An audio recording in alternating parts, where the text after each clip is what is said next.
Good afternoon, and this is a joint meeting of the Hillsborough County Board of County Commissioners and the Hillsborough County School Board.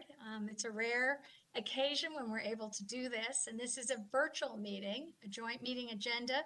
And I'd just like to welcome everyone here. I'm Pat Kemp, and I'm chair of the Hillsborough County Board of County Commissioners.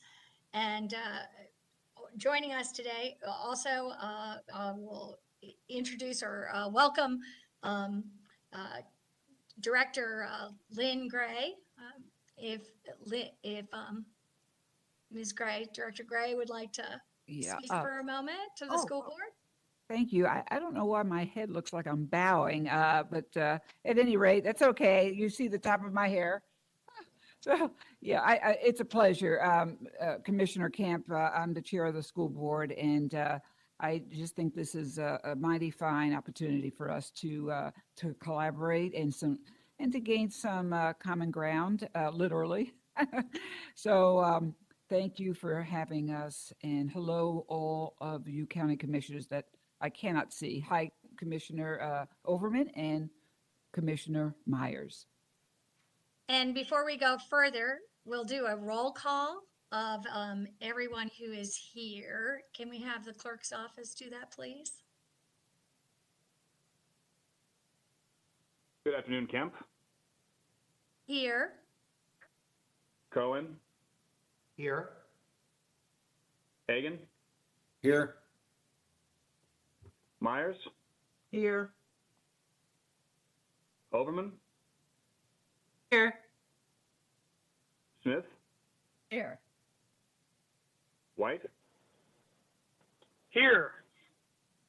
Thank you. You have a quorum. Also for the school board. Okay, school board members, let's start with our co-chair. Stacy. Stacy Hahn, Vice Chair of the School Board, District 2. And Member Washington. Jake Washington, District 5, School Board. Member Combs. Nadia Combs, District 1. Member Snively. Melissa Snively, School Board Member, District 4. Member Perez. Carol Perez, School Board Member, District 6. Member Vaughn. Member Vaughn. Jessica Vaughn here, District 3. Thank you. And we have our superintendent, Superintendent Davis. Yes, ma'am. Good afternoon, Addison Davis, Superintendent of Schools and present. Thank you for being here. Okay, I think we're all accounted for. Thank you. Great. Thank you so much.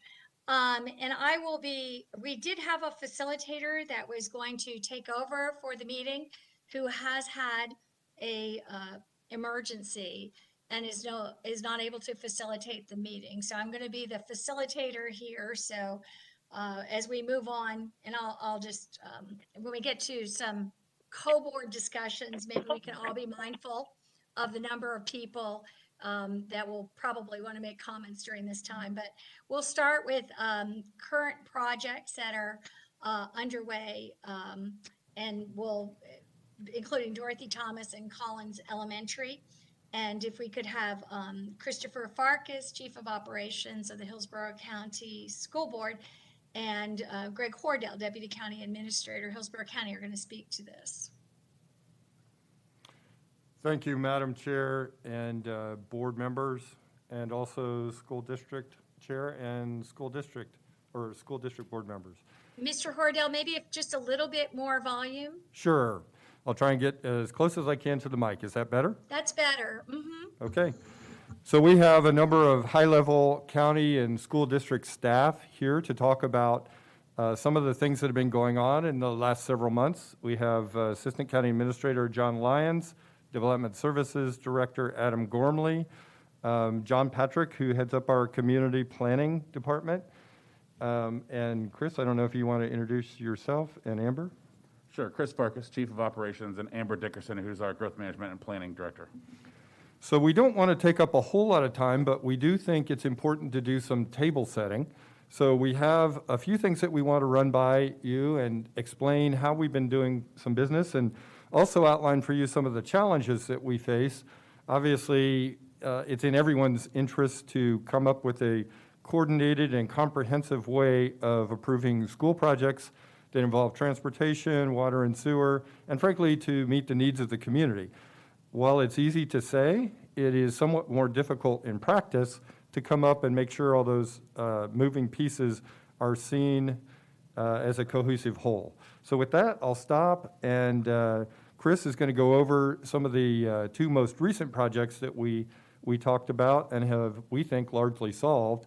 And I'll wrap it up once Chris is done describing those projects, and then we'll kick it off and go to the next section on the intermediate need, and Amber will be taking that as a lead.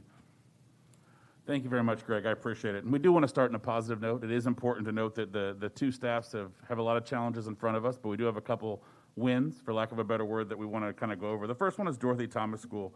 The Hillsborough County Children's Services and Dorothy Thomas is co-located on a contiguous land piece. We have portable lands for some of our at-risk and ESE population.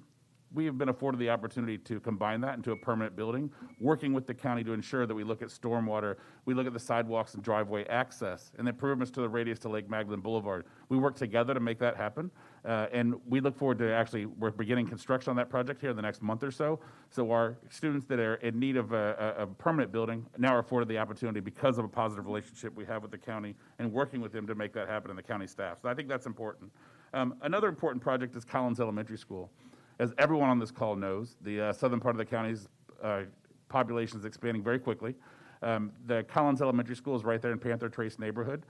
We work with the county staff to co-locate some facilities. As you can see on there, the facility in the neighborhood expansion for the existing site, just north of Collins Elementary, was owned by Hillsborough County. There's a traffic pattern problem and a queuing problem for students that are drop off and pick off. So what we've done is we've worked together to create a joint use of those facilities. We're building it and making it a K-8 school, a pre-K through 8 school, but we're going to co-locate some of those facilities. We'll have a gymnasium and athletic field to track, but we're going to share the stormwater. We're going to share the parking. We're also going to have a building in there that the future use for the county to use for after-school programs and things like that. So we work together to come up with a solution that works for both sides, both parties, and creates that for the community. They can stay together, go to school together. After-school activities are also there, and also gives them the facilities that benefit the taxpayer dollars that they actually spend shares right there in that community. So two big wins that weren't easy to go by. I don't want to make it sound like it's too glorious, because there's a lot of devils in the details, and the staffs have worked very hard to make sure that those happened, and those are two wins that we can talk about that happened and are ready to hit the ground. You'll see construction on both those projects in the next few months.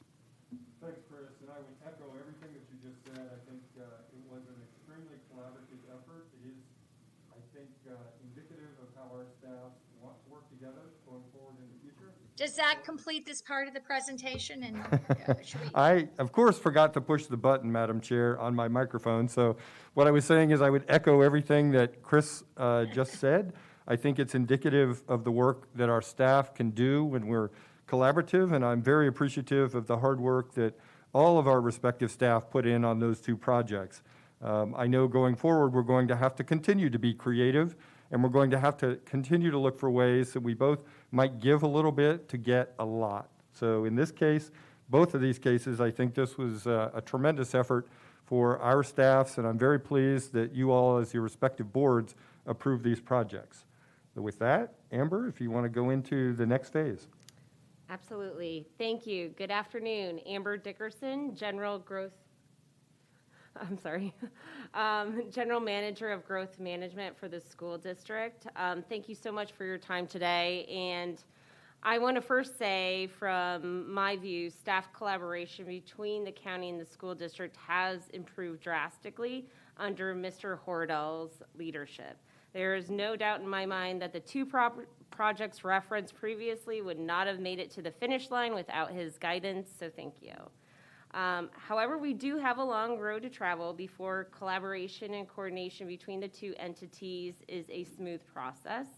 As some board members may recall, and others are new members who will not, but the school district staff presented to the BOCC in October 2020, almost exactly a year ago, about the 5-year work plan. At this meeting, we relayed that there was a school capacity crisis looming, and if a shovel-ready project was not agreed upon between the two entities soon, we would all feel the impacts.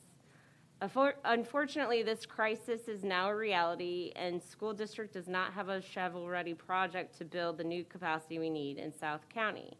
As the slide shows, this is no longer a rural area in nature. There are 600 students already living in these developments highlighted in yellow, located between the two districts' proposed school sites. I may sound a little like Chicken Little sometimes, or the Peanuts teacher, the wah, wah, wah, wah, wah. But growth management is my role, and I am very passionate about this issue. I think we can all agree that this has been a very difficult year on many fronts. Both the BOCC, school board members, and their staff have experienced unimaginable hardships in addition to dealing with new administrative leadership and board members. However, the hyper-focus required to grapple with these unforeseen fires has been detrimental to non-immediate issues. In 2019, the school board purchased 60 acres on a site north of Bishop Road. The consistency process for the ILA allots the county 45 days to review the new school sites once submitted and deemed complete. In that case, the review spanned over 6 months because there were certain disagreements over the transportation methodology at that time. But once the transportation study concerns were addressed, unfortunately, the school site was found inconsistent with the comp plan due to lack of funding for transportation to support schools, which we fully understand the financial challenges. But right now, we need a high school and middle school because we're in an overcrowded situation today, and it will only continue to worsen. We also will need an elementary very soon. So, okay, next slide, there we have it, okay. So, speaking of innovation, luckily sometimes stress breeds innovation. Within these challenging times, the school board staff has been more innovative and creative than any other time with any other issue that we can control. On the property front, we are building a school site inventory for the next 15 years. Due to the increase in impact fee funding, thanks to everyone that's on this call, we are positioned to be more proactive than ever before. Instead of hoping for developers to set aside school sites, we are actively working with brokers to seek out properties in the area where we need the new schools. After the Bishop site was denied, we were fortunate enough to secure a contract on a 100-acre property in the same general area, which is on your screen. The district also pivoted in a number of ways due to the lack of middle school capacity. We converted a site in Waterset that was originally slated for an elementary to ensure that we squeezed out additional middle school seats that we desperately needed. The district placed a middle school at a high school, which that is very innovative for us. That was under construction at the time to build up that middle school capacity. We also developed a concept of converting Collins, as was mentioned earlier, to PK8 to, again, get some more middle school capacity. The newest innovation, though, will be designs. We have a wonderful team of certified urban planners, and we would love complete streets everywhere. That's our dream. But unfortunately, that's not the reality due to funding. So what the district can control is innovative design, and we are proposing 3 schools on a 100-acre site that will provide immediate short-term relief. As we know, available properties are few and far between, so we're maximizing the use of our acreage. The district also would propose to move the buildings up to the street to create a sense of community and place, and really make the architecture the focal point. We are positioning buildings also for community access because that was a big ticket item through all of the Waimama public outreach. The district is stacking as many vehicles as possible on the site, and we're trying to think outside of the box every day. The site will be the biggest bang for the county's bucks and for the school district because we can pool the limited transportation funds into this area to support a substantial amount of new capacity. But we can't do this alone. We are required to work with the county so that we can collectively address off-site needs. Now I will hand it over to Mr. John Lyons to discuss the roadway needs in this area. Good afternoon, John Lyons, Public Works. So we've been working really closely on all these projects with the school district staff, in particular on these sites down on Westlake and Bishop Road, and we'll focus mainly on the Westlake site right now. So that's about 1.5 miles from State Road 674 down to Bishop Road. There is development to the west, as Amber had indicated just a little bit ago. Bishop Road, or Westlake Road, and both Bishop are rural roads. They're narrow and have side ditches and no sidewalks to speak of, but for a little bit on Westlake Drive. Next slide, please. What we would propose to do is then make improvements along there. We're working in coordination with another piece of property south of the Westlake property, the west property, to potentially try to leverage some of the developer work that they're going to do and do some widening and include stuff to make it look more like a complete street, which would be sidewalks and potentially multi-use trails along that entire corridor. We think that helps becoming more of a walkable community to the school. It'll service up into the Waimama area too, which is not that far away. Next slide, please. So these are just some current photos of both Westlake Drive and Bishop Road and the intersections with both state roads. As you can see that with those improvements and continued growth in that area, there will have to be some intersection improvements and things such as widening of the shoulders, some of the stormwater conveyance, construction of those sidewalks, as we spoke of.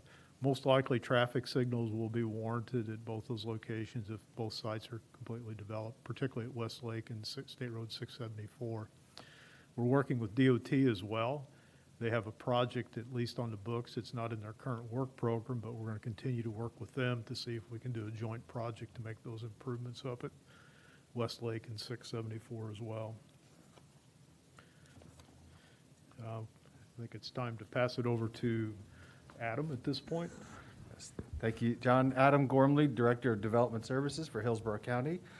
So the process that these items are considered under is a school siting process that is grounded in an interlocal agreement that is in place amongst the school board, Board of County Commissioners, and the Planning Commission. That interlocal agreement sets out the process for school siting, as well as the zoning categories and comprehensive plan, future land use categories in which schools can be considered. The process sets a very... I think we've lost you, Mr. Gormley. All right. Were you able to hear any of what I just said? We heard the beginning. The process is, I think, is the last words I heard you say. Okay. The process is set out in the interlocal agreement among the Board of County Commissioners, the school board, and the Planning Commission. It sets out the interlocal agreement sets out the zoning districts in which schools can be considered, as well as the future land use categories of the comprehensive plan. The agreement allows consideration of school in most areas, with the exception of manufacturing, heavy industrial, and airport zoning districts. The process for school siting is dependent on which type of school is being cited. Elementary and middle schools are cited as an administrative process, and high schools are a public hearing process in front of a land use hearing officer.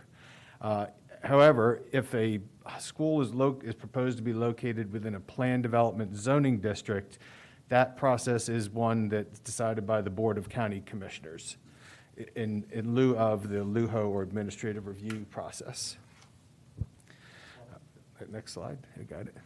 Thank you. So what do we look at during the school siting review? The main things that we're looking at are the availability of public facilities to support a proposed school, and as part of what we're required to do is in the interlocal agreement, We identify the timing and needs of all on-site and off-site improvements in public facilities needed to support a school, as well as who will be responsible for providing those improvements. The siting criteria also looks at avoiding any off-site impacts, and as such, sufficient parking and on-site vehicle circulation is something we look at the siting stage to ensure that cars queuing to pick up or drop off don't inhibit movement within the right-of-way. Following a successful siting, there is a site development review element, which is essentially the engineering review. In this, we look at the compliance with county tech manuals, stormwater, transportation circulation to the extent that has off-site impacts. One of the things we do not do in this process is we don't look at the site plan at least from the county, for the adequacy of the site plan as it relates to school needs. We're essentially looking at the off-site needs and any environmental impacts that might occur on-site with the school process. I'll just say that the work that's been done so far and the discussions that have been taking place and the collaboration between the two bodies has certainly made this the outlook for this process much I'd say brighter. We're able to work through and answer and identify and answer a lot of questions that may come up in the siting process before we get into it. And so it's very much appreciated, and we're very excited for moving forward with a collaborative spirit amongst us. Thank you. Thank you. And does that complete that part of the presentation? No, Madam Chair, we do have the final section that we're going to run through briefly because we do think it's important for the respective boards to have an appreciation for what next steps and what current initiatives that lead to those next steps will yield. So with that, I'll turn it over to Amber again. Thank you. Amber Dickerson. So in addition to immediate needs, we need to start addressing the future needs. We are in the midst of updating our long-range plan, and the initial findings show that 18 new schools will be needed in the next 15 years. We are in agreement with... Okay. Ms. Dickerson, if you could somehow get more volume. Okay. Can you hear me better? Yes, much better. Okay. Again, I was speaking to the needs, and our long-range plan has identified, we're in the process of updating it, and it is showing that 18 new schools are needed in the next 15 years. We are in agreement with the county that the ILA does need some work, but we must fix it soon so we can easily address, or more easily address, the school siting issues. It certainly has to be a team effort. So next slide, please. Again, we are somewhat in crisis mode. Unfortunately, Mr. Farkas and I met with the principal this week at Sumner High School, who has about 700 extra students than what the building was designed for at that school. And this is actually worse than we anticipated due to the unprecedented growth in this area. Shields Middle School is over capacity too. We're mitigating some of that with modular classrooms. Luckily, we pivoted 4 years ago to build Sumner High School in lieu of a middle school, but now we have capacity issues at both. So we had to tell the principal that we were working on high school and middle school seats, but have hit several roadblocks. So how do we fix it in the future? Again, we must change the ILA to expedite the timing that reviews take. We know absolutely the county needs information to make a school siting decision, but the information required must be clear, consistent, and not change. The district has a laundry list of items that we would love to fix in the ILA because as we use it more and more since 2008, we have noticed some fundamental flaws that are apparent and definitely desire to revisit it. We should collaborate as if you're on the same team, because essentially we are. We have different missions, but we're all serving the community to make it a better place for our residents to live, and the red tape has slowed the process a little bit in the innovation effort. So we have had a conversation with the county staff already about some potential ILA changes, and at this time, I will hand it over to John Patrick, who can go through some of the results of that initial meeting. Good afternoon, commissioners and board members. My name is John Patrick. I'm with Hillsborough County Community and Infrastructure Planning. So as Ms.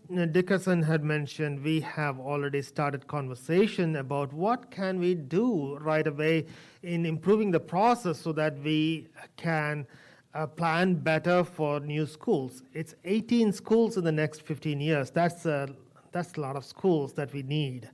So the major thing that we need to do is, as Ms. Dickerson said, it is the interlocal agreement. Interlocal agreement has the processes and the requirements laid out, and those are the things that were adopted back in 2008 when the new growth management law came into being. Since then, it has not been a major update has not been done. There were some changes in 2016, so it's high time that we look into the ILA and re-examine what can be changed to make the process more understandable, and we have common understanding of the data needs from both sides and make the collaboration better.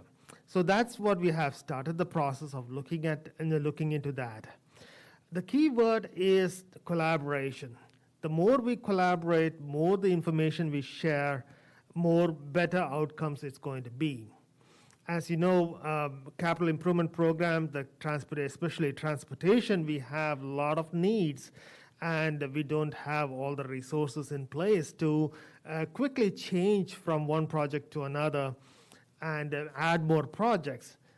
So that is vital to know where the schools are needed, and closely working with the school board staff will be vital for realigning perhaps and looking at the school site in places where there is infrastructure already. So that is the most important thing that we are looking into. We will be looking at the interlocal agreement. We will bring it back to you as we continue to work on it, and that's only possible when we have close coordination with the school staff, which we already have now. That's a positive of all this collaboration that we have had. Regular meetings with the school and school district staff to address the site selection is important so that we can look at the infrastructure needs as they select sites and go through the process. So that is the process improvements that we are looking at, and we will be coming back to you with an ILA at some point of time. With that, I will pass it back to Greg. Thank you, John Patrick, and thank you all for your attention. We know that this was a little bit of information to absorb. We apologize for not getting the PowerPoint out to you until yesterday, but as you can tell, there's a lot of work and a lot of moving pieces from our respective staffs. I will say that as a word of caution, that a PD has been filed for the West property, so please, if you would, restrict your remarks to the general concept of multiple schools on a single location. Please don't talk about necessarily the West property itself, although we will make arrangements to introduce into the record the transcript of this meeting. Also, I did want to wrap up by saying that the county administrator and superintendent have challenged us, and we've risen to that challenge to streamline this process and to make sure that we are going to be able to bring something back to you all by the end of the year with suggestions on the ILA. That's our goal. We'll do everything possible to accomplish that. In the meantime, I'm very heartened by the collaboration that we've seen from Chris and Amber and the respective school district staff, as well as our staff. We want to make sure this process works. We know it's a significant importance to the board, both boards, and it is to us as well. So with that, Madam Chair, I'll turn it back over to you. Thank you. And I was, I know we're moving to boards, plural discussion at this time. And I'll tell you on my participants list, it doesn't seem like everyone's on here, so you might have to get my attention or speak to me. Otherwise, or maybe some of the further names will show up. I'm not sure why all the names aren't here. But I will call on those and recognize we have quite a 14 people, I think, here. So I'm hoping that we can keep our remarks reasonably limited and give everyone a chance to say what they need to say as well. And so I don't, at this time, see hands up on my participant screen. Is there anyone who wished to speak at this time? Oh, Lynn Gray wishes to speak. You're Board member? recognized. Uh-huh. Shake Washington will wish to speak. Member Combs will be speaking. And Member Vaughn will want to speak. Superintendent Davis, would you like? How Okay. How about if I recognize you first, Member Gray, Chair Gray, and we'll move around, and if I see some commissioners, we can kind of mix it up a little. So Yeah, oh, that's fine. However you wish to do it. I just go ahead. wanted to get started. And thank you very much to your staff for giving us an excellent overview, along with Amber Dickerson. The one point I wanted to share, in case that we haven't brought up, is, and I'll be very brief, the Bishop Road site. We've been trying to conquer that situation for many, many years, and those two court cases, the Fernandez versus Fernandez and the Hillsborough County School Board versus the Hillsborough County Board, I just need some clarity, because it says that our school district's legal position is that the school district cannot fund transportation. And in two cases, we have won those court cases. So, and this will come out later, but this is really to Adam, because I just don't understand why we are not moving in the direction where this Bishop Road is still a conundrum, when, you know, we're not supposed to fund transportation unless, if it's not adjacent to or running through a school site. And I'm going to leave it at that for right now. That's just a preliminary comment, but I know that's an elephant in the room. And this is in the spirit of giving and getting. So anyway, but other than that, yes, I definitely agree that we should rewrite and update the interlocal agreement and put the timeline together for sure. Thank you. Okay, I don't know if I don't know if it's appropriate, Mr. Gormley. Did you just, is there any short response to that, or should we just wait, or Yes. is it just attorneys that should respond? I'm not sure. As a brief response, yes, we are aware of those cases, and I think that there are different views on how those the cases govern us going forward. However, in the case of the Bishop Road site, really the issue was that there was not an identified infrastructure planned or in place to support the school, and neither the county nor the school district or any other means was in place to ensure that those transportation facilities would be in place to support the school at the time it was open. So really the siting decision on Bishop Road didn't hinge so much on the deck action case between the county and the school district. It was really more a factual question of was there infrastructure in place, and did it meet that test that's laid out in the interlocal agreement. Okay. And Commissioner Overman, I'll go back and forth between the boards. Commissioner Overman, you're recognized. Thank you, and thank you all. I think this is very important conversations, since I know that, you know, there's been a lot of staff on solution finding, and there's been, I think, angst on both boards trying to figure out how to find the best way to move forward given the level of growth we're anticipating and have already experienced. And that is based on the proposed long-range plan, a process that will continue. Given we have 15 schools in South County that we're going to be short, I think working together is critically important. The current projects do indicate where we can work together and find success, and that's a good start. Even to the point of in the project for, get the name right, for the Westlake Bishop Road situation where there was a developer that was willing to build the surrounding infrastructure, given that or at least it looks like the developer to build sidewalk and dedicate right away appears to be a solution where all parties, those that bring the ability and capacity for living and honestly bring children that want to go to the schools, and it looked like that was a collaborative process that has found a solution, because it's had more of an approach towards identifying where people are moving to, where they want to go, and how do we provide safety around the schools, and allow the developer to move forward because the capacity isn't there, because there may be a road infrastructure disagreement. So I'm glad to see that's happening.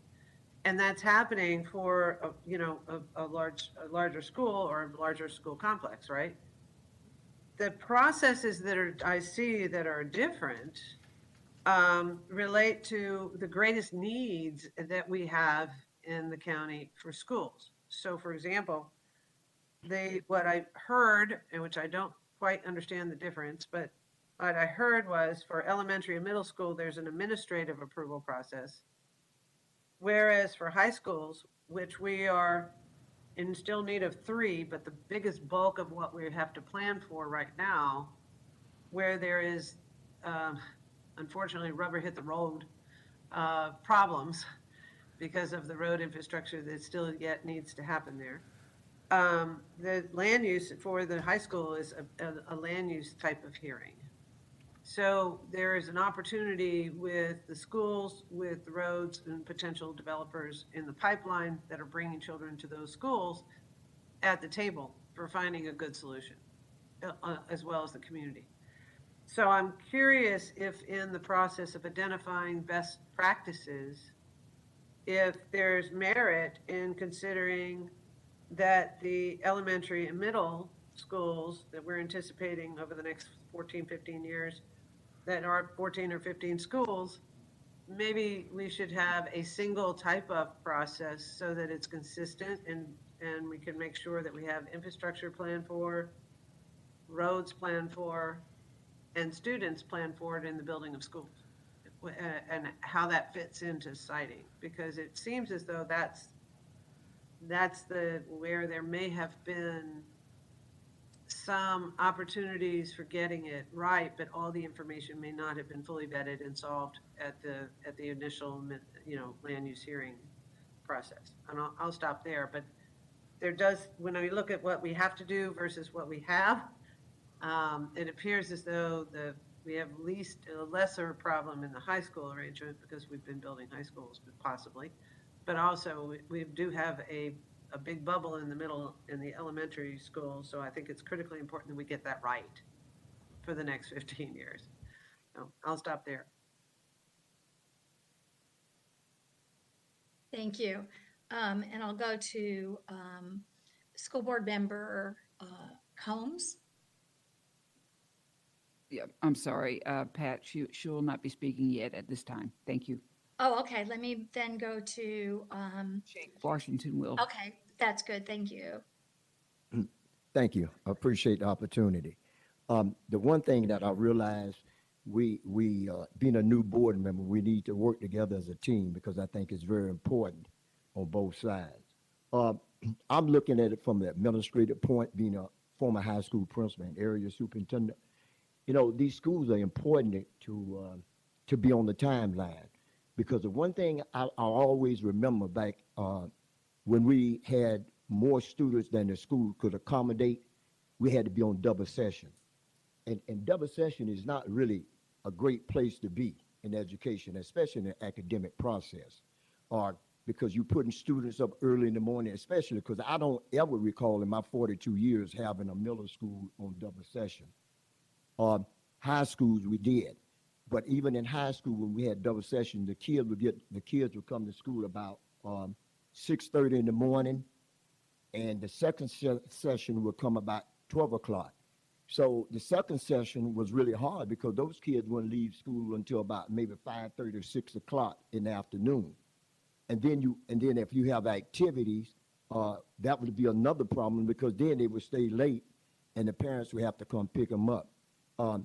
And academic wise, you're cutting classes down because you're having less classes during those periods of time. So if we can maintain our timeline for building the schools and so forth, and whatever else we need to do, it really would be a great help. And it's really difficult with double session too, because you got to deal with transportation. You know, students have to leave about an hour and a half in order to get to school. So if you're talking about school starting at 7 o'clock, 5:30 in the morning, you're getting ready to get on the bus, and which some of them do now. So, and then in the evening time, you say you get out at 5:30, you may not get home till 7 o'clock at night. And then you have to study and do all the other things you need to do. So I would just like to say, you know, let's take a close look, and we can work together as a team and come out ahead. Thank you very much. Thank you, Shake. Thank you. We'll go to, and I'll let you recognize the school boards when we come back and forth, and I'll at this time recognize Commissioner Smith. Got it. There's a system. Thank you. Thank you. And it's good to be with all of you working together on this important issue. And I'm glad to see that our staffs and administrations are all happy that we're working together collaboratively on the specific projects that they've brought before us today as examples. These are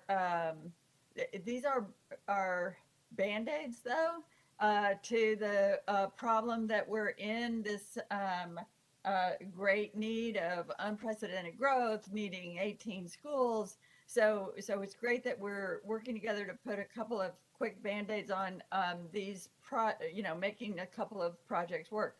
But we also are going to need to collaborate in new ways. Amber was talking about thinking outside the box. We're going to have to talk with each other and work together in new ways as we look at this ILA on the whole system, which in order to change the processes that have got us in this bind. So yes, we have to fix the symptoms, that we're seeing, but we have to treat the patient. We are, and work together on that. We are state mandated to provide schools concurrently with growth. We're state mandated, just like with water. And we're running into a similar problem with water in South County. We have grown in unprecedented, unpredicted ways. Well, it didn't just happen to us. We are the people. And by we, I mean our county commission and our school district also has input into the process of permitting growth and development and planning growth and development. And we need to come together to have a long-range plan, planning where we're going to put growth, where we're not, where we're going to put schools, where we're not. Because the way it's working right now is, near as I can figure, first a whole bunch of development happens, and then, which we've all signed off on, the BOCC and the school district. And we signed off on all that big growth in South County. And now we have to find school sites for it to provide the school quick, because those kids are, moving in. So we look for a school site. that has adequate transportation, vehicle circulation, safe routes to schools. Whoops, we've permitted all this growth in a place. You saw those pictures of Bishop Road and the Westlake Road. Those are not adequate. They have no sidewalks, no bike lanes, drainage ditches on both sides. We've all seen the videos that mothers and fathers are sending us of their children walking to school on roads like that. They're walking in the ditches with cars going by at night. These are difficult places to find a school site. In fact, the last time I heard Ms. Dickerson come speak to our TPO, she was pointing out that there are no sites in South County that have adequate roads. And then this is where the complaint about red tape comes in, as if, if our county would streamline the process and eliminate the red tape, we could, provide the roads quickly or permit the schools on inadequate roads, one or the other, and that's just a no-win situation. That's a bind with, and if we keep doing the big process the same, we will keep having to put schools where the roads are inadequate, or readjust our county's road funding project to move Bishop Road ahead in the queue, ahead of roads, Gibsonton Drive, Lithia Pinecrest, Van Dyke Road, whatever it is, that have been waiting for decades for their roads to be widened. We suddenly have to do this one instead because of poor planning and growth management. And so what I would ask is, when we get to this difficult work of looking at the process and how our ILA should agree that we're going to work together, I am hoping that we will find a way for the school district to be reviewing and commenting on growth as it happens as well, because otherwise what has been happening is a rezoning for 1,600 houses at a time on Bishop Road comes through the review process to the county commission, signed off from the school district saying, we're fine with that, go ahead. And then we, maybe one of us commissioners tries to say, well, where are you going to put the school? How are kids going to get to school? How's the circulation going to be? We don't have adequate roads in that area for a school for that many kids. And then we're told by the applicant, well, the school district is fine with it. The school district says they can work that out. So we need that input well upstream so we can make reasonable decisions about growth and where growth is happening when, so we can all see it coming and see ahead of time where we're going to need to put schools with and where we need to plan for better roads and sidewalks and complete streets, or else say, get an accurate review saying we can't put any more growth here until we've let the infrastructure catch up, which, as staff has pointed out, takes a long time. You don't just say, we'd like this road widened, and boom, it happens next year even. It doesn't. So we need to all be working together on a long-range plan of where this is going to happen. And I'll just close with saying, having the schools chase the developers' profits and try to pop up wherever the market happens to be the most convenient for big developers to be putting the next subdivision, I think is letting the tail wag the dog here. Maybe I would think a sensible approach would be trying to direct growth, manage growth to those areas in our urban core that already have schools that are well below capacity, rather than trying to put, allow more growth where the schools are way over capacity. So I know there are several schools in the urban core that that are under capacity. And the more growth we can put there, where the schools already are, where the transportation and transit hopefully it already is, the better we'll be in the long run as well. Thank you. Thank you. And Chair Gray, I'll recognize you for the next, whomever there would like to speak. Okay, thanks, Pat, and thanks, Mariella. We need to streamline this process. So we have Member Vaughn who would like to speak next. And here we go.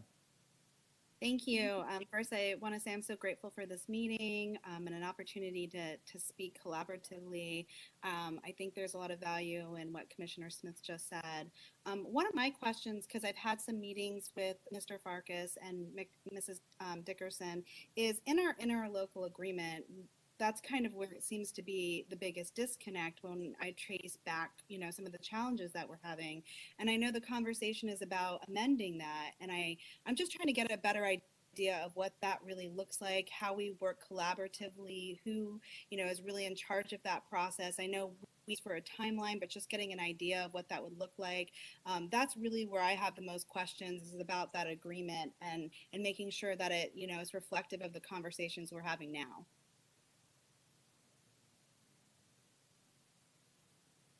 And so do I need to clarify some questions? I don't know if there's anyone that wanted to take a minute to address that right now, or Ms. maybe Kemp, we'll address it at the end. It's Chris Farkas. So just quickly, if I could address part of it too, and what Ms. Smith said with very poignant comments as well. Part of the concurrency finding in the consistency of when it comes to the school district, we're a little narrow focused on the number of seats that are available. The communication, to your point about, hey, this may impact us down the road, isn't part of the current setup that we turn back into the county. So that's where I think the communication gap is, for lack of a better word. We know it's a trouble going down the path, and we don't really have a format to share that information with you. It's a very simple question. Is there seats in this area or one of the surrounding areas? And that's one of our big challenges. I think that Greg and I have committed to each other to make sure that I think having a deadline is helpful for us because there is a sense of urgency. So having a deadline of getting the ILA reviewed before the end of the year is going to be focused on things like each of us, from both sides of us, having 30 or 45 days to review it to ensure that we can get these done in a timely manner. And then another part of it is what Commissioner Smith said, which is, in addition to our is there seats in the neighboring areas, it's also, this is going to have an impact down the road as well. And adding a letter that traditionally we have not done, but we feel like it's something that could benefit the commissioners and benefit the school board. So we're very much committed to sharing some extra information, for lack of a better word, so that we can kind of help and put that in the consistency finding and put it in the plans to help out with Adam and his team and with the commissioners' review of that.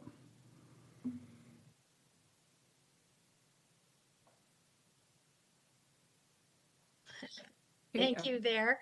And did you have more to add, Member Vaughn, at this time? No, I think what I heard was the end of the year looks like the timeline, and that's giving them some focus to kind of collaborate and figure out what that's going to look like. So I appreciate the answer on that. Okay. Thank you. And I'll move to Commissioner Cohen. Thank you very much, Madam Chair. I think Commissioner Smith did an excellent job of describing what the long-term challenge is. And one of the things that she also made the analogy to what we're dealing with at Tampa Bay Water. One of the issues there is that there's a long-term challenge. There are also short and medium-term challenges. And I think that she laid out very well what it's going to take in order to sort of get us to where our process addresses the long-term needs. My question really relates to the short term. We have a lot of development and growth that's already approved. And we know that the school capacity as it stands is very strained. So what is it that you're doing and I'm really asking, I think, the county staff this, how are you sort of measuring this when it comes to permitting time? How are projects being evaluated for whether or not they can even begin? if we know that there's this challenge in terms of needs in the schools.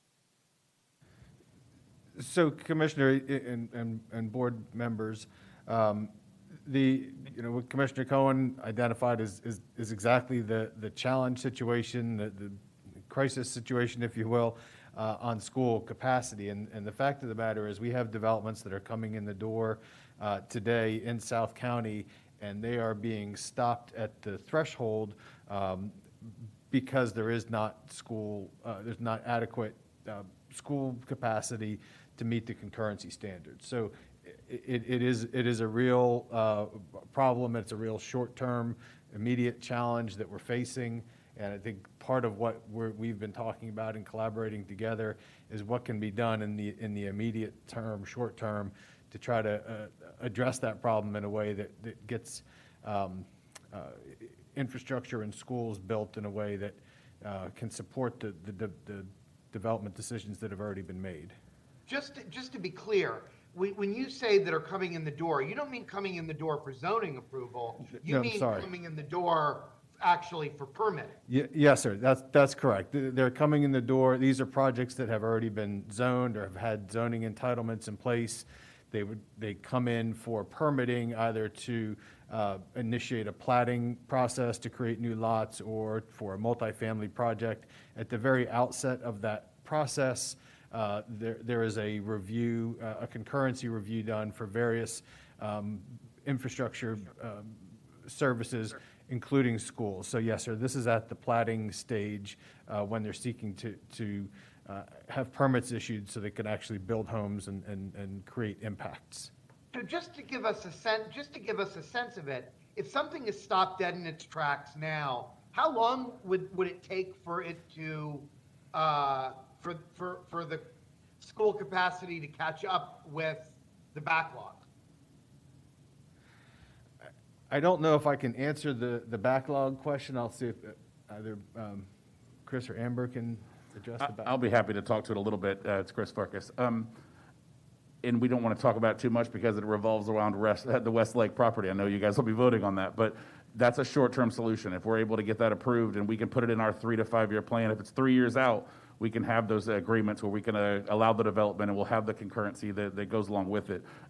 There's a lot of problems down there, so we've got issues at the middle and high school level right now, elementary soon to come. But short term, each time we get a new school build, it allows a little bit more capacity and allows a little bit more development.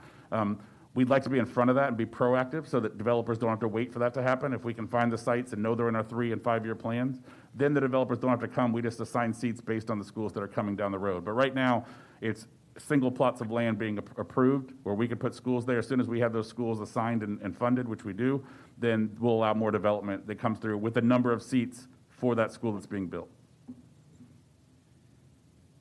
And you don't really have a sense of how long, because if things are starting to get gummed up, my sense is that the line is then going to start getting longer and longer. And I just wonder how long it takes for us to build our way out of this. I mean, that's really what you're saying. Commissioner Greg Horwedel here.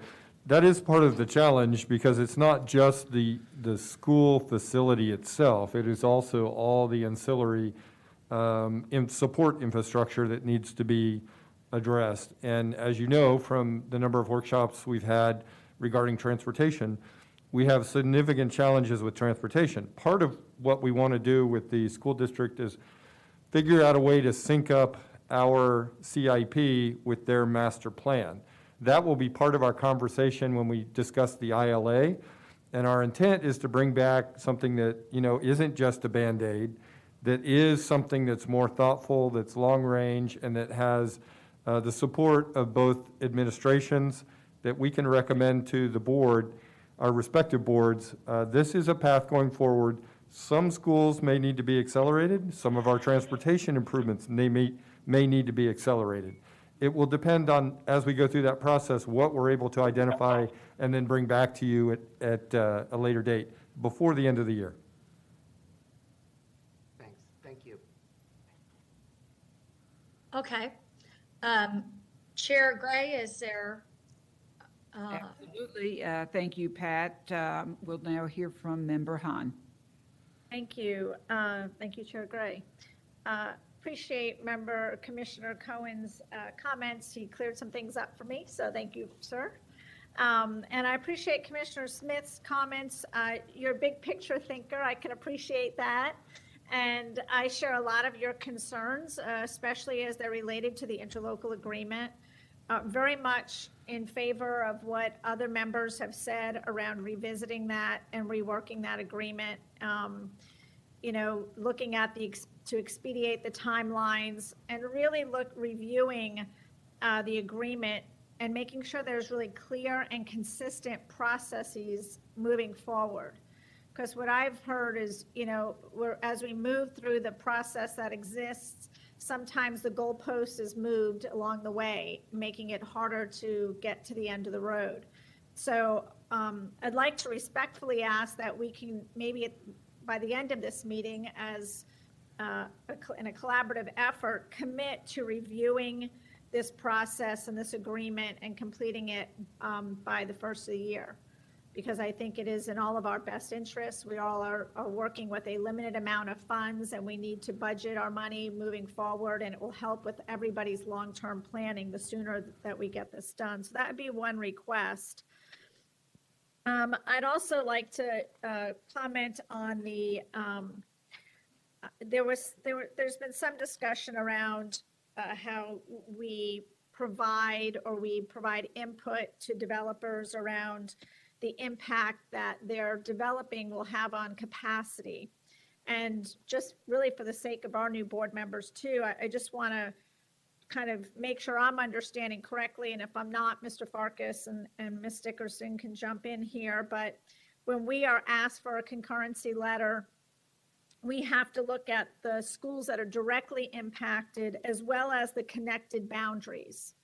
And based on those capacity numbers, we have to provide the letter. So for example, if you want to build a school in South Tampa and it's going to directly impact Plant, Dale Mabry, and Grady Elementary, and they're all at capacity or above, we can't send a letter saying that it's going to put stress on the school district, because by state statute, we're required to also look at schools like Jefferson, which is under capacity. So we have to provide a letter that says, yes, there is capacity. So that's out of both of our hands at the county commission and the school board, but it is something that I think needs to be addressed at the state level. But a lot of times I'll get questions from constituents saying, well, why did the school district send in a letter that supported that developer? And, our hands are tied in that regard, because we are guided by state statute on the data that we have to look at that informs that letter. I will say this, and it may be something that we can consider with the county commission. I've talked to Mr. Farkas and Ms. Dickerson about providing a letter to the city council members quarterly that really lists out all the new development that's been approved and the impact on the specific schools that they're boundary to, so that they can see the big picture of, how these developments are impacting in very specific ways. And maybe we can do that for the county as well. It might be informative if you want a big high-level view of how all the development is impacting schools very specifically. So I don't know if that's an interest with the county commission and if that's something that Mr. Farkas's staff could do. But like I said, I want to do it for the city council. It really came out of just a lot of development in District 2 in South Tampa, and it's really causing a huge capacity issue for my schools. And a lot of these developments are getting approved because of the state statute and the data required for us to look at to provide those letters of support. So I think if county commissioners and maybe even and the city council had these big picture kind of, here's 5 developments that have been approved. You've done them one at a time, so you're looking at them in a very singular way. But by providing a letter that gives you a real overview of how all of those approvals of developments impact schools might, just be helpful in the planning process as we move forward together. So I wanted to really get into just let me say, I know I can't ask too many questions about the West property, but thank you for looking outside the box. I think it's great because we are pooling that money to put 3 schools on one property. And as the team said, that's a big bang for your buck. I appreciate that. I'll save some of my questions around that after y'all go through the next step. But, that's very hopeful for me to see that plan. So I appreciate it. Thank you so much. So, Okay. Pat, what I think we'll look forward to, and I know we're getting there near, is hearing so far from Superintendent Davis, perhaps yourself. Where are we now in that process? Well, we have a couple commissioners still that want to speak, but they've already spoken. So I'm going to delve into this a little bit now, and just process-wise, I've learned a few things. I'm not sure I can organize it all, and I have a couple of questions process-wise. So is it accurate to say that under state statute, that if there's a single school in Hillsborough County with capacity, that the school board is required to sign off on any other school in Hillsborough County? Like if there's capacity at Jefferson High School, that as long as that exists, that they need to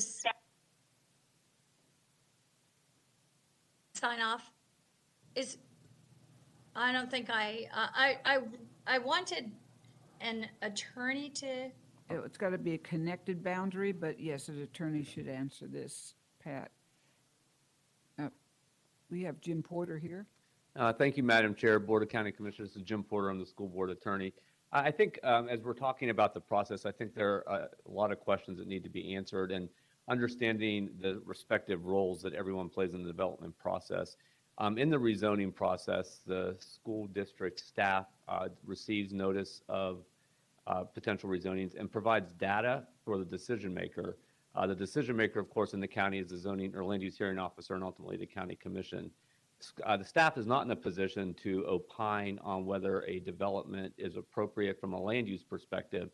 We're an agency that provides you data so that you can make your decision, and that's sort of the role that the school district plays. And with the comments that I think Board Member Hahn made are related to that. But as we go forward and we look at amending the interlocal agreement, I think these are the type of questions that can be clarified.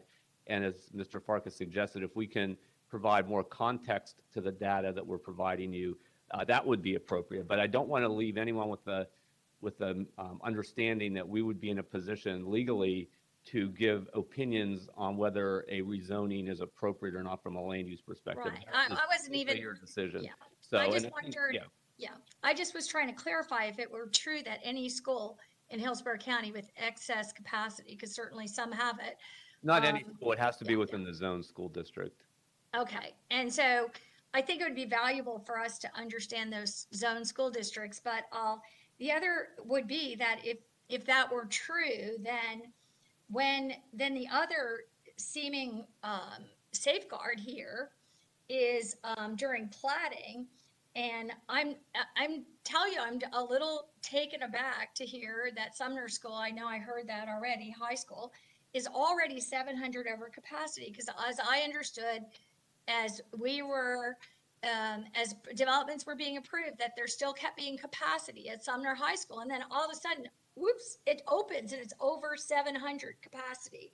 So I find that there's issues here with plating or something else. That should never be permitted to happen. However it's happened, I think the process needs to be clarified, and there should, to me, it would make sense that there would be, guard, some kind of gate at the point of, first of all, school capacity and knowing that of anything that's built, and second of all, at the planning stage. And, I don't even know if, I know that in my experience at land use, I've never seen a single school, a letter come from the schools saying that there's any capacity issue ever. And, we've asked that many times. As well, I've never heard if any single plating has ever been held up because of not having capacity at schools. And yet we're already a brand new high school, 700 over capacity. I think that's kind of shocking. I'll say this too, just a couple of things by background, since I've been on the board for a while now and watched this process.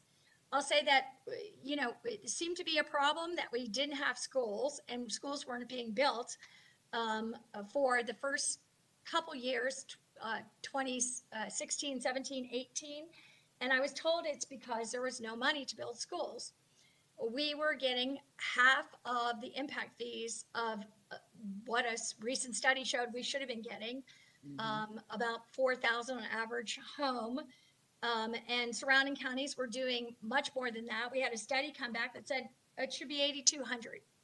I understood that when they didn't have money, unlike in prior times when the school board apparently borrowed money, bonded, whatever they needed to do to build schools, and that I've understood that that's led to some of their financial issues right now, that there's still debt from those times, but that we needed to get impact fees that were sufficient and we have already had a huge deficit because they hadn't been raised since 2006 to 2018. It was the meeting before COVID struck, so 2019, I guess, when we had this, and then it takes 90 days from there to start to, at least reasonably at this time, provide the kind of resources that we needed to provide for impact now. But we have this whole backlog. And the fact that, I understood that the reason there was a problem is because of a lack of money from impact fees and new development. So we have that, but now I'm looking at the plotting process. I'm looking at this, no one closing the gate and saying, we don't have school capacity now. And I think it needs to be something like that. I will tell you that the county that I consider most analogous to Hillsborough County in the state of Florida is Orange County. It's in Orlando, has approximately the same population, even the same square miles as us. It has a rural and an urban service area. And I looked, and they, in 2016, I looked at what they did. They were bemoaning the fact that they hadn't reviewed any of their school siting processes, any of their, what they had moving in 2016. And they created, between the school board and the county, a whole new, very revised process. And I had read about some of it. And I'll just say that this is one of the forms that I had that I printed off, and it tells the pending seat for every school. I don't know how often they give these out, but for every single school, elementary, middle, K through 8, high school in Orange County, every capacity. I would think that we should be doing the same as well. I've always heard a vague, and I'm not sure where it is, that we have to have 25 acres for an elementary school, 50 acres for a middle school, and 75 acres for a high school. I looked at their standards, their old standards that they thought were too generous were 15 acres, 25 acres, and 65 acres. They've even made that smaller, and they did it by rural service area and urban service area. To 11, 16, and 50 acres, respectively. And in urban service area, 7, 9, and 10 acres. No, I'm sorry, here. That was elementary schools by capacity. And then they had middle schools 12 acres and high schools 40 acres. So that would be some 35 acres in a high school, lower under their requirements than we have here in Hillsborough County. It makes a lot of sense to me. They also put their building heights as well up. And they did a lot of revisions that it seems to me would make sense for us to be looking at and designating in terms of how we cite our schools. I'll also say that I was alarmed. I mean, I think all of our school, and I'm sure the school board is as well, but our county commissioners were totally alarmed. We were being asked, and I think that's reasonable, to provide crossing guards at places. But I mean, there were so many schools around the county that had no sidewalks at all. Kids were walking through knee-high grass in uneven ground next to highways with cars speeding by because they only had 2-lane highways.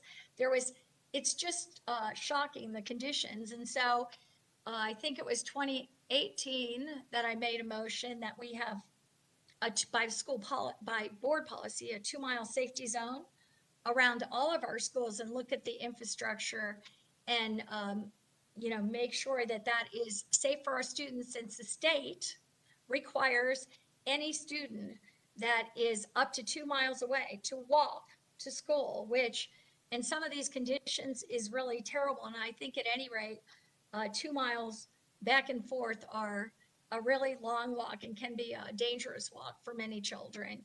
But that is, I'd like to see us work to have the state start to recognize that and provide funding so that children can have school buses, over a mile in many of these cases, or all these cases. But they really have, as I understand, cut back on their funding in that.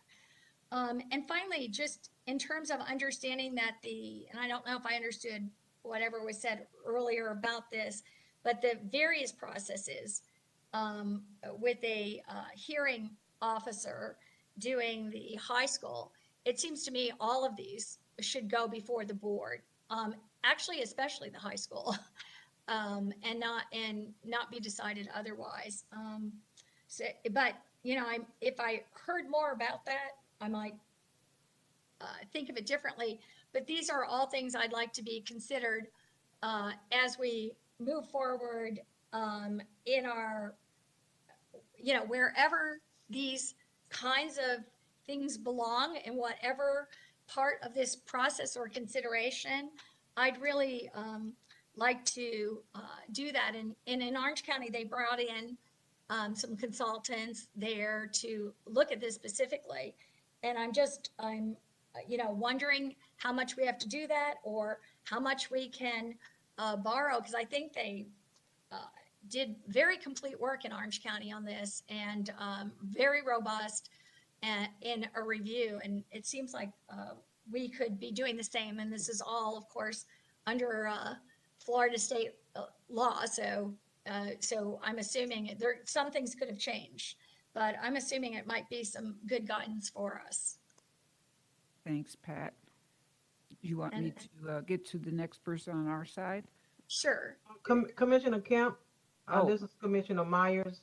I've had my hand up from the beginning to speak. I'm sorry, I haven't seen it up. I've been looking here, and I won't call on the others until you spoke when we go back again. But we'll let the school board speak at this time, and then we'll go to you, Commissioner Myers. Okay, and just indeed, the Orange County, we're doing most of what they're doing already, just for clarification, but we will definitely review our school board processes. And thank you, Pat, for all the suggestions. So we're going to go right now to Member Combs. And Member Combs?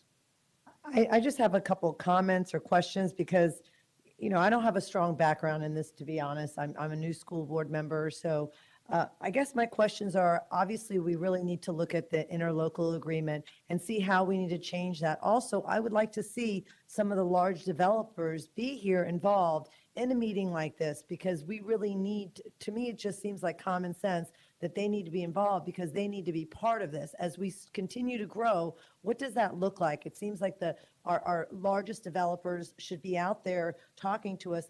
And the other part, because I I care about children and accountability and making sure as we develop this, are we allowing plots of land to allow like charter schools and private schools to end up, supporting those students instead of our public schools? Because that needs to be really important part of the conversation. So I wonder why we don't have more developers involved, and what do we do in order to have that? And to me, it just seems common sense. You just can't build a huge development if you don't have the infrastructure for that community. So that's just from the outside speaking in. I don't understand. We need to get them more involved, and we need to make sure that as they grow, they're looking at what that community needs. Thank you, Member Combs. Pat? At this point, I'll go to Commissioner Myers. You're recognized. Thank you. Good evening, everyone. Well, good afternoon, everyone. Just like to say thanks to both administrations for bringing this meeting to fruition. This collaboration is just the beginning of many school projects. As we continue to move forward with our meetings, we're talking about the long-range planning, school siting, and growth. These items will always be a part of our agenda. We'll have the opportunity with many of the questions that have been asked today.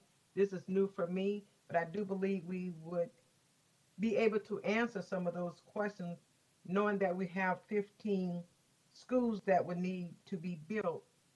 Today just signifies the beginning for a win-win partnership between the school board and the county. So I would just like to, again, thank the administration for bringing this to us. We have been talking about this in many of our board meetings about we need to meet with the school board, and so the day it has occurred. Thank you so much. And Chair Gray. Okay, thanks, Gwen.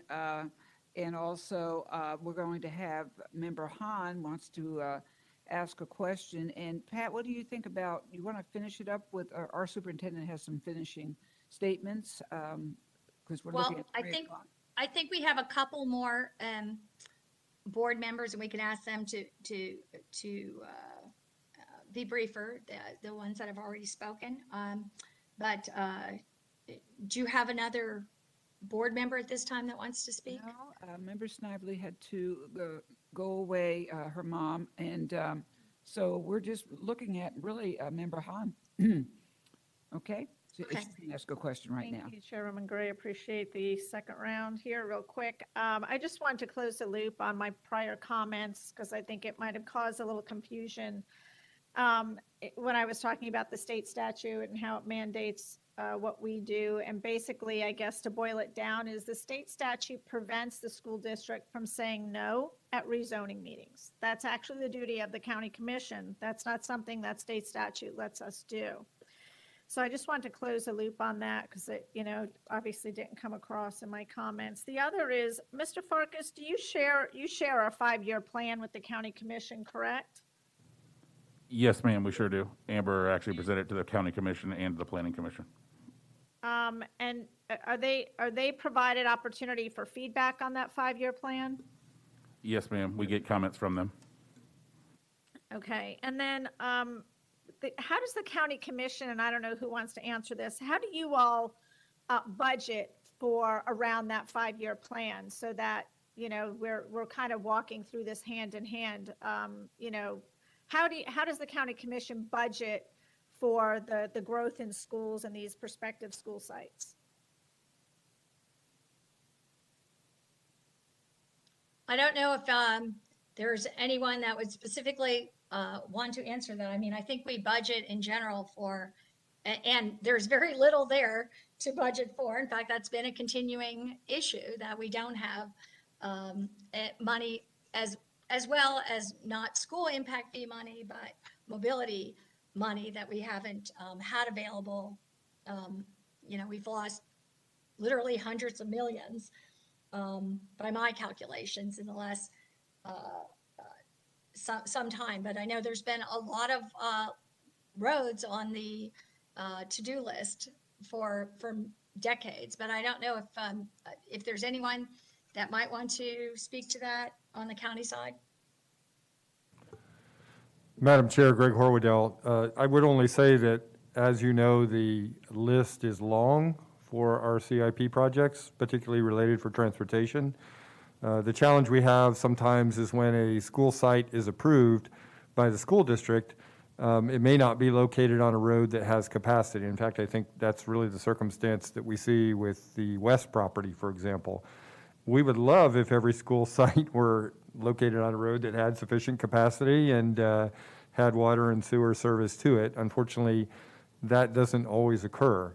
I think that's part of what our challenge is at the respective staff level, is to make sure that we are sharing the information and that we do have current up-to-date data about not only our county projects, but also what the school district is looking for based upon any changing capacity issues that they see.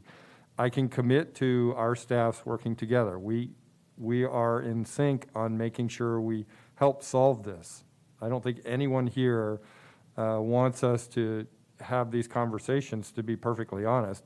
We want to be able to have a very structured and linear process for building schools and making sure the infrastructure is in place for serving those schools.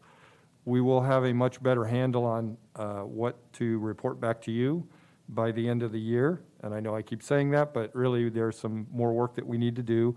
And I'm confident that we'll get to that point. Thank you. And I just wanted to just get, some insight into how you're communicating around the planning pieces of this. So I appreciate that. Thank you. Thank you. And we'll do some, hopefully, quick wrap-ups here on the board side, county commission side of this. Commissioner Overman, you're recognized. Thank you. And a lot of what has been spoken today was basically what I was trying to get at earlier today. Apparently wasn't as succinct as I needed to be. My challenge is that given that 15 of the schools that are needed and projected over the next 15 years, are all in South County or are projected to be all in South County. And I don't know whether the lot size is any indication of the number of children that are estimated for a school, but typically a lot of those lots are larger than what we see in the urban core, which may indicate more children in a suburban area than would be in a urban area. But that being said, we should, when we're approving projects and determining mobility fees and other fees, impact fees, stormwater, all those other things that the developer has to pay to create the housing stock that actually impacts our schools, we should know what the percentage of that allocation of the tax revenues that have to go into South County and the infrastructure that's necessary to serve not only the community, but also the schools.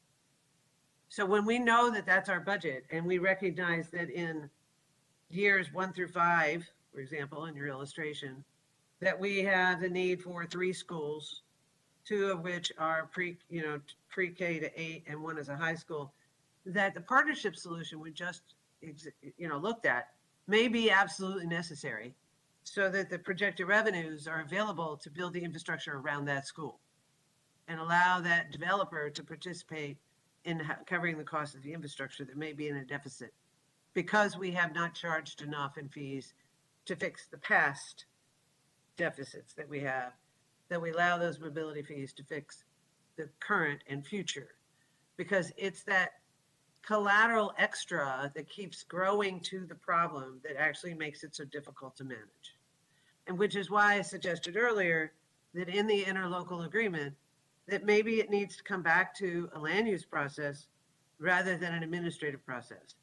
Because while I hear that the school district cannot actually deny the application, and it's on us to deny it, it puts us in a better position to be able to negotiate with the developers and the school district and the community to have the monies available to actually fix the roads and infrastructure that we're required to do by state when we have to actually have infrastructure in a 2-mile radius around a new school. And that we can't fix that without having a more land use approach and conversation. So that's why I wanted to ask about the permitting process, when the infrastructure is planned for, when the revenues are calculated, so that we use those revenues to actually fix the infrastructure around that school if possible. And I think we've been able to accomplish that with this most recent example. And I'd like to see us look at opportunities to do that then. Thank you. Okay, and finally, Commissioner Cohen. Oh, Mr. Cohen. Okay, then we have Member Perez wants to make a I'm statement. sorry, I didn't take my hand down from before. Oh, okay. Thank you. And if we can have Member Perez? Member Perez? You're on, Member Perez. Yes, thank you. We're going to have information coming forward and bring forward to us as a board as to how many students are being bused across the county. And we need this information in order for us to assess how the busing of students across the county is affecting the overcrowding from one side of the county to the other. And leaving other schools in this county, half empty and virtually empty. So once this information is analyzed, this would provide a clearer picture as to how many schools are really needed, in this district. And it would also provide us a clearer picture as to assisting students closer to home, and in order to, improve their grades, help them to participate in after-school sports, etc. But also, it will open the conversation to also having to get these schools in better condition for these students, and wonder why these students are being bused across our county. But, this is something that we really have to look at. Why part of our schools and one side of our county remain virtually empty when the other schools are busting at the seams? And we really need to stand back and analyze that. And, once we balance that out, really then see how many schools are really needed from there. I think we're reacting from a knee-jerk reaction without looking at this issue. Nobody's talked about that. Nobody's spoken to that analysis across this whole entire county. We have a large county here, and these things really need to be looked at and assessed, I believe, before we start putting up more schools when a lot of our schools in this county are virtually empty. That's my comment. Thank you, Member Perez. Pat? Thank you. Yes. And with that, we will wrap up the board discussions of this, and we will move to next steps with Christopher Farkas and Greg Horwedel. Thank you, Madam Chair. I think we have pretty much discussed already what we intend to do with the interlocal agreement and what the data sharing plans are. So we'll plan, unless we hear differently from County Administrator Weiss or Superintendent Davis. We're going to continue down that path and bring something back to our respective boards and have a further conversation. We are optimistic that we have a lot of room that we can make improvement. We are confident that we will end up being able to paint that path, if you will, so that people understand exactly what's required and what we're going to do in a specific time frame. So thank you very much for your time and attention. Very much appreciate the conversation. And Pat, Superintendent Davis would like to say a few. We're moving to the closing remarks for Superintendent Davis as well as County Administrator Wise at this time. Sorry. Thank you. Thank you so very much. I appreciate it, Chair Kemp, and thank everyone for their continued civic leadership within Hillsborough County.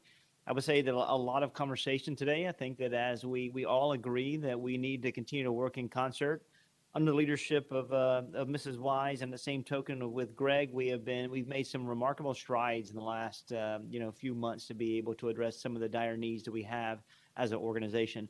As we move forward, I think that we just have to make that commitment related to, in a very short period of time, getting into the interlocal agreement and making adjustments as particularly to the ones to being able to have really clear expectations and a really clear, consistent review related to timing. And that's consistent with looking at each particular zone, whether we have an issue in one particular zone and it may take 45 days or in that same zone, or another zone, it may take 3 months, just getting that consistency so that we can all be on the same page and move in an expedited manner.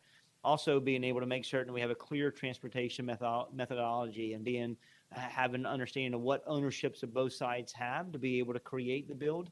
And I think over the last couple of months, we've done a really good job working collectively to potentially select sites that may work for both parties. Because overall, we want to be able to make certain that we create the best experiences we can educationally. And as we talk about the expansion and the boom that we have in Sumner, which we have around 3,400 students, that's a reality. And regardless if it was a particular historical build that may have not happened with vision, this is the situation when we are in, and we've got to create the fortitude and the Band-Aids particularly to get out of that. But long-term planning, I do agree, to allow us to have a systemic approach to be successful. So my commitment on my side is making certain that our staff has and will continue to be readily available with the Board of County Commission staff, which that has been really great. And we will share any information that we have in order to make informed decisions. So all that to say is thank you for your efforts. Thank you for your time. I do agree with the interlocal agreement being addressed prior to January. That is a great ask. And we look forward to doing whatever we need to do to be able to select sites that actually have the infrastructure or the future for the infrastructure to be able to open the doors and serve children in a proper manner every single day. So once again, thank you to our school board members. Thank you to all the board members from the Board of County Commissioners. Thank you for all the staff members on both sides, Chris Farkas and Amber on our side, and your sides as well with Greg and Adam. And we look forward to working and doing whatever we can to make this a reality to be able to serve our children in Hillsborough. So thank you. Thank you. And County Administrator Bonnie Wise. Thank you. And without completely saying what everybody else has been saying, as I've been listening to the conversation today, a big thanks to all the staffs and to the boards for challenging us to do better, to think differently, and to be more creative. So, a few words you've heard today: cooperation, creativity, and commitment. And I want to assure you that we will continue in that manner, and we will come to an interlocal agreement that we could all be proud of, and get that to you hopefully by the end of the year or so. And then we will continue to work together. We all know that surprises don't work well. And maybe in the past we've had a little bit of that, and that the pre-planning and the discussions will all have us come to better conclusions and a better product in the long run that serves our entire community well. So we'd like to thank you for everyone's attention and for the cooperation today, and look forward to what we're going to continue to bring to you in the future. Pat, can I just say a few closing remarks, or do you want to say yours first? No, go ahead. No, I just wanted to thank all the county commissioners and our board.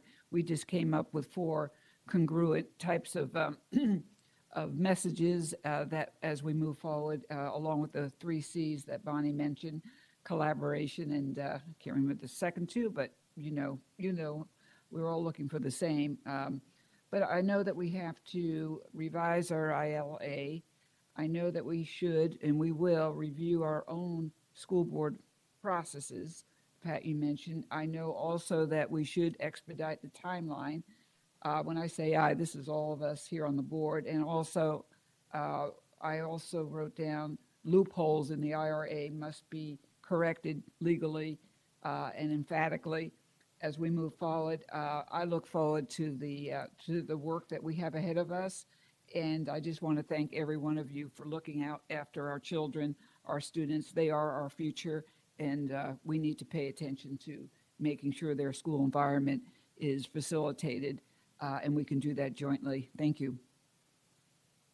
Thank you. And this has been a joint meeting of the Hillsborough County Board of County Commissioners and the Hillsborough County School Board. And I think it was a very valuable exchange that, hopefully we can move forward as we have been in the past few months and start to really review the processes we have in place and how we can do better by both the children and families of Hillsborough County as we build infrastructure needed for our students and for our communities. So thank you to everybody, and with that, we'll adjourn.